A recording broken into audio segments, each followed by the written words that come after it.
أعوذ بالله من الشيطان الرجيم. بسم الله الرحمن الرحيم. إن هذا القرآن يهدي للتي هي أقوم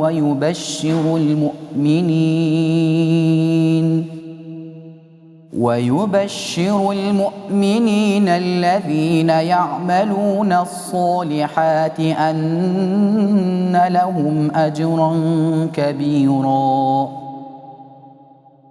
وأن الذين لا يؤمنون بالآخرة أعتدنا لهم عذابا أليما.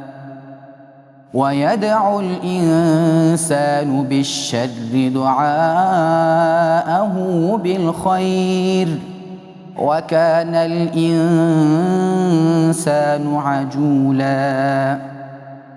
وجعلنا الليل والنهار آيتين فمحونا آية الليل وجعلنا آية النهار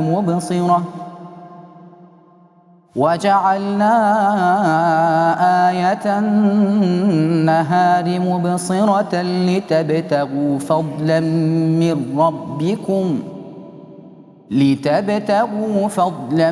من ربكم ولتعلموا عدد السنين والحساب. صدق الله العظيم.